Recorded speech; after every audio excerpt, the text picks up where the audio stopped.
Regardez, j'ai reçu le magazine de ma ville. Je suis vraiment... Bonjour à tous, quel plaisir de se retrouver aujourd'hui pour une vidéo éducative. Aujourd'hui, on n'est pas là pour rire. T'es là pour rire, toi ? Écoute-moi bien, aujourd'hui on va se culturer très fort, mais en s'amusant. Avant la culture, deux petites choses. La première, c'est que j'ai investi dans un micro-cravate, du coup il y aura moins d'écho. Voilà, maintenant je ressemble à un journaliste d'une chaîne un petit peu Eco+. Deuxième chose, petit big up à Mathias et Rudy du lycée Arago de Perpignan, qui sont vraiment des gens adorables. Bienvenue sur la chaîne les petits potes, on ira très loin ensemble. Au cours de cette vidéo, j'aimerais vous parler du nombre racine de 2. Alors partez pas. Nombre fascinant qui mérite toute votre attention, et bien plus encore. Partez pas, revenez. Je vais essayer de vulgariser le truc pour qu'on passe un moment sympa tous les deux, tu vois. Le seul moment un peu complexe de la vidéo, c'est quand je vais montrer que racine de 2 est irrationnelle de 5 façons différentes. Mais pour le moment, tu peux rester avec moi parce que tu sais que la vidéo va être drôle et voilà. Reste, s'il te plaît. En vrai, ceux qui aiment les maths vont en avoir pour leur argent. Donc j'insiste, cette vidéo elle est vraiment à la portée de tout le monde, au moins au début. Je vais y aller pas à pas, donc tout le monde peut rester là pour le moment. Elle me tient à cœur pour 3 raisons. La première, c'est qu'elle permet même aux plus bêtes d'entre vous d'appréhender le raisonnement par l'absurde. Raisonnement très élégant, utilisé en mathématiques et en philosophie par exemple. La deuxième, c'est qu'ayant envie de devenir prof, je me dois de travailler ma pédagogie et mon intelligibilité. Mon but, c'est pas de toujours faire des blagues, tu t'en doutes bien. Raconter ma life devant la caméra, ça va 5 minutes. Mais très vite, vous inquiétez pas, on reprendra les concepts de base. J'ai envie de vous parler de plusieurs concepts qui s'affichent là maintenant. Et certains le savent, mais bientôt j'abandonne cet appartement pour faire une colocation avec les 3 débiles qui s'affichent là maintenant. Ça va être dantesque, hein. Je vous ferai des petits vlogs, vous allez voir, ça va être... Troisième raison un petit peu plus scandaleuse, c'est qu'au CAPES de l'an dernier, il y a eu une question similaire, portée sur l'irrationalité du nombre d'or, mais c'est exactement la même façon de procéder. Et quand on lit le rapport, on voit qu'il y a eu 9% de réussite parmi les candidats qui ont traité la question. Pourtant, je suis persuadé que de très bons élèves de seconde peuvent résoudre la question. Alors, comment se fait-il que des bacs plus 5 bégayent devant cette question? Je suis là pour résoudre le mystère. Venez avec moi et levons ensemble une partie de ce mystère. Qu'est-ce que racine de 2? Alors, il y a plusieurs définitions possibles. Alors, la première, c'est une définition qui est dite algébrique. C'est le seul nombre positif qui, mis au carré, donne 2. Pas très sorcier pour le moment. Il y a aussi une définition géométrique. C'est l'hypoténuse d'un triangle rectangle isocèle de côté 1. Effectivement, on peut vérifier ça avec Pythagore très facilement. On reprend des cours de 3e. Dans tous les cas, si vous rentrez racine de 2 sur la calculatrice, vous allez obtenir un nombre de ce genre, avec un développement décimal relativement chaotique. On va pas se mentir. Alors là, vous allez me dire, mais Axel, c'est complètement abstrait, qu'est-ce que tu nous racontes? Et en vérité, au quotidien, vous trouvez ce nombre un petit peu partout. Alors vous allez trouver ça assez curieux, mais regardez, on va prendre une feuille A4, classique. Est-ce que vous êtes déjà demandé pourquoi 21 x 29,7? On a l'impression que c'est des nombres pris complètement au hasard. Pourtant, si vous divisez 29,7 par 21, vous obtenez ce nombre. Tiens, c'est bizarre. C'était quoi la valeur approchée de racine de 2 déjà? Au 10 millième près, on obtient racine de 2. Est-ce que c'est un hasard? Non. En fait, quand Lazare Carnot il a voulu faire un format universel pour le papier, il a imposé 2 conditions. La première, c'est que la hauteur fois la largeur du format de base, c'est-à-dire le format A0, fasse 1 mètre carré tout pile. La deuxième condition, c'était que la hauteur vale racine de 2 fois la largeur. Pour quelle raison ubuesque, me direz-vous? C'est de manière à ce que quand vous pliez votre format A4, vous obtenez un format A5. Et ça marche pour tous les formats. Par exemple, là, je viens de plier ma feuille A4, j'ai un format A5. C'est quand même bien pensé, hein. Plier en 2 un format A1, vous allez obtenir un format A2. Donc c'était pas pour faire chier les gens, c'était dans un but purement pratique. Ces 2 conditions réunies imposent un format A0 qui vaut 84 cm x 119 cm à peu près. Et de là on découle les formats plus petits, dont le fameux format A4.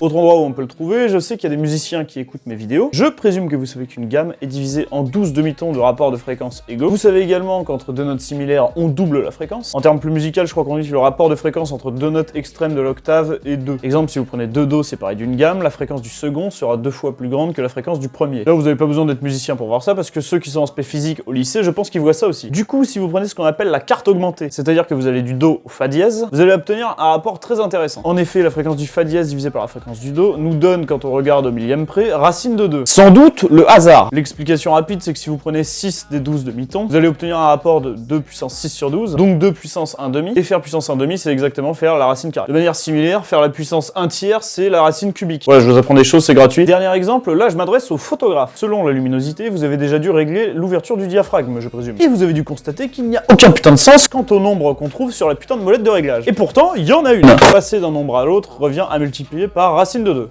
C'est tout. Pourquoi un truc aussi saugrenu? Très bonne question. Je suis encore en train de parler tout seul. Ceux qui ont conçu les appareils sont pas cons et se sont dit, ok, d'un cran à l'autre, on doit faire en sorte de diviser à peu près par 2 la luminosité reçue. Donc la surface par 2 si on suppose que la luminosité est équitablement répartie. C'est globalement le cas, dans la plupart des pièces, la luminosité est répartie de façon assez uniforme. La surface d'un cercle étant donnée par la célèbre formule S égale pi fois R au carré. Si vous voulez diviser par 2 la luminosité reçue, il faut diviser par 2 la surface S et donc diviser le rayon par racine de 2 parce que le rayon est au carré. Oui, je vous ai dit, il faut suivre. Voilà, on le trouve évidemment dans plein d'autres domaines, notamment l'électricité, vous vous en doutez bien. Mais ça, c'est plus parlant pour le commun des mortels. Normalement, ça tourne, on se retrouve après un burger endiablé, j'avais vraiment trop la dalle. Donc où est-ce que j'en étais, moi? Oui, faut savoir que racine de 2, c'est un nombre qui a fait bugger les mathématiciens grecs pendant quelques temps. Effectivement, pour les Grecs, les nombres irrationnels n'existaient pas. Pour eux, tout ce qui existait, c'était les nombres entiers, comme 1, 7, 42, et les fractions du genre 3/4, 7/6, etc. Les fractions, on appelle ça aussi des nombres rationnels, parce que vous pouvez l'écrire sous forme de ratio. Un mot latin qui désigne un rapport entre deux grandeurs. Par exemple, ceux qui jouaient à Call of et qui s'intéressaient au ratio, bah, c'est le nombre d'éliminations divisé par le nombre de morts. C'est exactement pareil. Et du coup, les pythagoriciens cherchaient comment écrire racine de 2 sous forme de ratio. Nombre connu depuis déjà un bail par les Babyloniens. Et là, coup de théâtre, Hippasus débarque dans le game, donc c'était un pythagoricien, et il parvient à montrer que racine de 2 n'est pas un nombre rationnel. C'est-à-dire que tu peux pas l'écrire sous forme de fraction a sur b avec a et b deux nombres entiers. Vous imaginez bien qu'il a eu la notoriété qu'il mérite, il a été considéré comme un hérétique, on l'a jeté d'un bateau et il est mort noyé. Ah! Les pythagoriciens ils refusaient formellement que de tels nombres puissent exister en fait. Il fallait que tous les nombres puissent s'écrire sous forme de quotient, parce que sinon où allait le monde? Nulle part. Depuis qu'on a découvert les nombres irrationnels, les gens utilisent TikTok et croient en l'astrologie. Pas de chance. Mais vous inquiétez pas, bientôt il y aura une vidéo qui sortira pour vous remettre sur le droit chemin.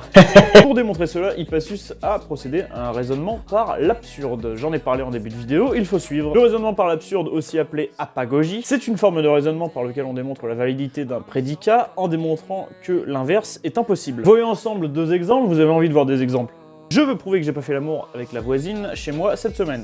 Supposons alors par l'absurde que j'ai fait l'amour avec ma voisine chez moi cette semaine. Je me protège systématiquement quand je fais l'amour. Et je jette à chaque fois la capote dans la poubelle ou sous le lit. Première vérification, je regarde sous mon lit.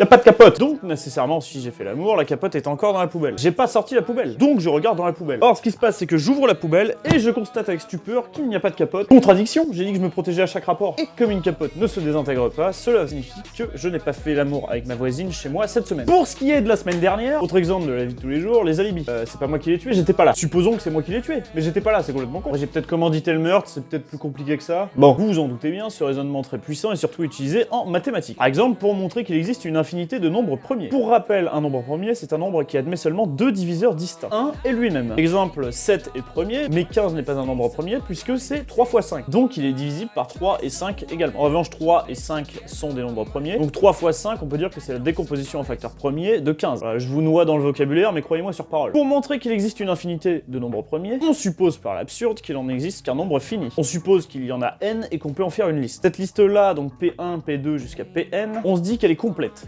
qu'il y a tous les nombres premiers dedans. On considère alors grand N le produit de tous ces nombres augmenté de 1. On raisonne ensuite par congruence. Grand N n'est pas divisible par P1, il n'est pas divisible par P2 non plus, il n'est pas divisible par Pn non plus. En fait, à chaque fois, le reste sera 1. N n'est donc divisible par aucun des nombres premiers. Il est donc par définition premier aussi. Mais alors ceci contredit le fait que la liste soit complète. On a donc une contradiction, parce qu'en fait, grand N n'est pas dedans. Il existe donc une infinité de nombres premiers. C'est un raisonnement non seulement très élégant, mais aussi très puissant. En effet, si vous menez à bien un raisonnement par l'absurde sur votre copie, en général, votre copie sera valorisé et aura gagné en crédibilité. Et gagner en crédibilité vis-à-vis du correcteur, c'est pas rien, je vous renvoie sur ma première vidéo pour les astuces et les arnaques en fac de maths. Maintenant que tout est mis en place, on va pouvoir voir ensemble, et quel plaisir, 5 très beaux raisonnements pour montrer que racine de 2 est irrationnel. Irrationnel, je rappelle, c'est qu'il ne peut pas s'écrire sous la forme de fraction. Méthode numéro 1. La méthode bourrin montrer un résultat plus gros. Il y a une équivalence entre n n'est pas un carré parfait et racine de n est irrationnel. La chance, me direz-vous. Ce résultat vous donne non seulement l'irrationalité de racine de 2, mais en plus l'irrationalité d'une infinité de nombres. Par exemple, racine de 17 est irrationnelle et racine de 399 est irrationnelle grâce à ce résultat. On doit montrer une équivalence, on prouve alors les deux implications. Le sens direct est évident, vous me direz. Pour montrer que racine de n est irrationnelle implique que n n'est pas un carré parfait, on démontre la contraposée. Supposons alors que n est un carré parfait, donc il existe un entier m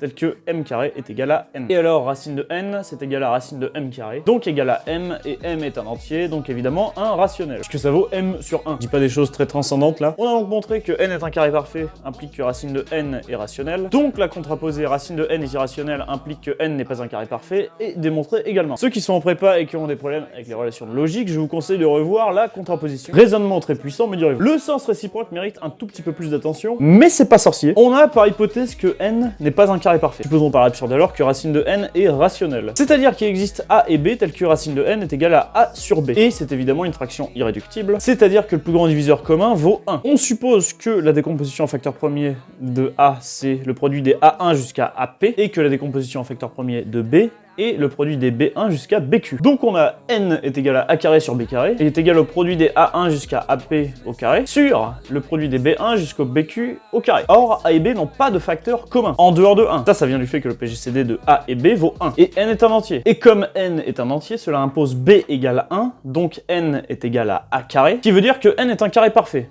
Mais c'est absurde, on a supposé que n n'était pas un carré parfait. Contradiction, racine de n est irrationnelle. On a l'équivalence, basta. Méthode numéro 2. La méthode nique l'absurde. Certaines personnes n'aiment pas l'absurde. Pourquoi pas? Voici donc une méthode plus algébrique, mais il faut y penser. Si on considère A et B deux entiers positifs, A carré contient un nombre pair de 2 dans sa décomposition en facteur premier, et similairement 2 fois B carré contient un nombre impair de 2 dans sa décomposition en facteur premier. Cela veut dire que pour tout AB, la distance entre A carré et 2B carré vaut au moins 1. Cette info, on va la garder plus haut. Maintenant, on regarde la distance entre racine de 2 et la fraction A sur B. Je rappelle que A et B, c'est des entiers choisis arbitrairement, ça peut être n'importe quoi. On multiplie par le conjugué en haut et en bas. En haut, on a une identité remarquable, nickel, ça se simplifie. Et on décide de multiplier ensuite en haut et en bas par B au carré. Oh, tiens. Maintenant, rappelez-vous, on a montré que le numérateur est supérieur ou égal à 1. On obtient donc l'inégalité suivante, et ce truc-là, c'est évidemment strictement supérieur à 0. Qu'est-ce que ça veut dire? Ça veut dire que la distance entre racine de 2 et n'importe quel rationnel A sur B est strictement supérieure à 0. Donc elle est jamais nulle. Ce qui veut dire qu'il n'existe pas d'entier A sur B tel que racine de 2 est égale à A sur B. Elle est très jolie celle-ci. En revanche, on peut quand même trouver des suites de rationnels qui convergent vers racine de 2. Ça, c'est vraiment pas exclu. Et tant mieux parce que Q est dense dans R. J'aime bien parce que là, avec la vidéo, on interagit et tout, mais moi, j'ai rien. Vous avez un tableau. Moi, j'ai rien du tout. C'est-à-dire que je pourrais afficher n'importe quoi, ça serait pareil finalement. Ah, elle est jolie cette équation, elle est jolie, hein. La méthode numéro 3 est la méthode prétentieuse. Ceux qui veulent faire des trucs très jolis peuvent utiliser ce qu'on appelle les fractions continues. Les fractions continues, c'est des trucs de cette forme, avec A0, A1, A2, etc., des nombres entiers. Ça peut être fini comme infini. Pourquoi on appelle ça des fractions continues? Parce que c'est des fractions qui continue. Je vous ai dit que j'allais vous surprendre. Vous pouvez vous abonner, hein. On note parfois ça A0, A1, A2, etc. entre crochets. Premier résultat intéressant, tout nombre rationnel est développable en fraction continue finie. On fait un exemple ensemble? Mais bien sûr qu'on fait un exemple ensemble. 15 onzièmes par exemple, ça fait 1 plus 4 onzièmes. L'astuce ensuite, c'est de réécrire 4 onzièmes comme étant 1 sur 11 quarts. Ça reste correct et ça permet de développer 11 quarts comme étant 2 plus 3 quarts. On fait la même astuce pour 3 quarts, on le réécrit comme étant 1 sur 4 tiers. Finalement, on obtient ça que l'on peut réécrire comme ça. Magnifique, on a notre fraction continue. Mais qu'en est-il des nombres irrationnels? Il y a un résultat très intéressant qui dit que si la fraction continue est infinie, alors le nombre correspondant à cette fraction continue est irrationnel. Très intéressant comme résultat, intuitivement, c'est parce que quand vous regardez des nombres rationnels, après la virgule, vous avez ce qu'on appelle une période, c'est-à-dire un truc qui se répète. Exemple, vous prenez 2 septièmes, vous avez une période de longueur 6 qui vaut 28, 57, 14. Alors que pour les nombres irrationnels, tels que racine de 2, vous n'avez pas de période. On a un développement décimal qui est dit chaotique. Je vous mets au défi de trouver une période là-dedans, je paye vraiment mon kebab si vous en trouvez une. Alors comment développer en fraction continue racine de 2? Très bonne question. Pas encore tout seul, hein. Racine de 2, c'est 1 plus racine de 2 moins 1. Jusque là, ok. On multiplie par le conjugué en haut et en bas. Et on obtient cette expression. Maintenant, avec cette égalité, on peut remplacer le racine de 2 au dénominateur. Racine de 2, comme on l'écrit avant, c'est 1 sur 1 plus racine de 2. Ça, quel miracle! Ce qui donne ceci. On simplifie et on réitère encore et encore et encore. La fraction continue obtenue est clairement infinie. On peut même l'écrire comme ça avec une petite barre sur le 2, vu qu'on a une période dans la continuité de la fraction. Et on a donc racine de 2 qui est irrationnelle. Ce genre de preuve fonctionne particulièrement bien avec les irrationnels quadratiques, comme par exemple la racine carrée. Pour les irrationnels plus exotiques comme pi ou e, c'est toujours possible, mais les preuves sont beaucoup plus difficiles et beaucoup moins instinctives. Ça mériterait clairement une vidéo à eux seuls. Si vous voulez que je fasse une vidéo dessus, dites-moi « Oh waouh, Axel, j'ai envie d'une vidéo là-dessus !» Personne va dire ça, hein, clairement. Petite question, pour vous qui êtes chez vous. À quel irrationnel très célèbre cette fraction vous fait-elle penser? Celui qui trouve, il passe dans une prochaine vidéo. Je me débrouillerai, je déconne 0. Ah mais waouh, regardez, on arrive à la méthode numéro 4, la méthode géométrique. Beaucoup ici préfèrent la géométrie parce que beaucoup plus instinctive. Supposons par l'absurde encore une fois qu'il existe deux entiers A et B, tels que racine de 2 s'écrivent A sur B, et le PGCD de A et B qui vaut 1. On a donc 2 est égal à A carré sur B carré, ce qui veut dire que A carré est égal à 2B carré. Ça, traduit géométriquement, ça veut dire que 2 carrés de côté B ont la même aire qu'un carré de côté A. Maintenant, foutez les deux carrés de côté B dans le carré de côté A. Étant donné l'égalité qu'on a au-dessus, l'aire du carré rouge est égale à la somme de l'aire des deux carrés bleus. Ce qui veut dire que 2B moins A au carré est égal à 2 fois A moins B au carré. Ce qui veut dire que 2 c'est 2B moins A au carré sur A moins B au carré. Ou encore que racine de 2 c'est 2B moins A sur A moins B. Donc on nous a menti, A sur B n'est pas irréductible. Ça contredit l'hypothèse. Absurde. Donc racine de 2 est nécessairement irrationnelle. Méthode numéro 5, dernière méthode. La deuxième méthode géométrique. On reprend la même base, on suppose par l'absurde qu'il existe deux nombres entiers a et b, tels que racine de 2 valent a sur b, et le PGCD de a et b vaut 1. On a donc 2 est égal à a carré sur b carré, c'est-à-dire que 2b carré est égal à a carré. Pythagore permet alors clairement la construction d'un triangle rectangle isocèle de côté a et d'hypoténuse b. On sépare l'hypoténuse en deux parties, la partie b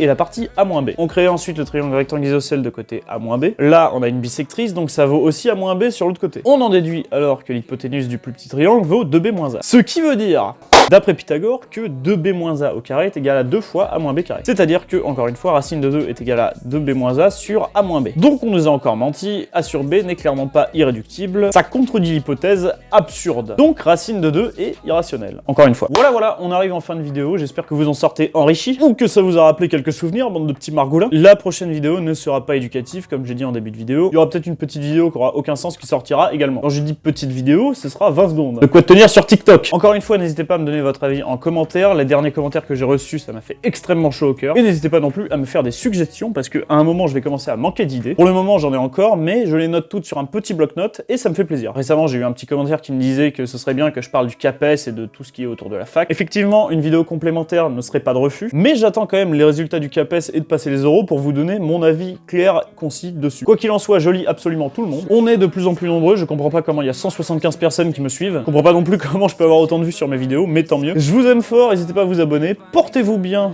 d'ici la prochaine vidéo. Et évidemment, soyez sages. Salut tout le monde. Le magazine de la ville de Tours. Je brûle une pièce de 20 centimes.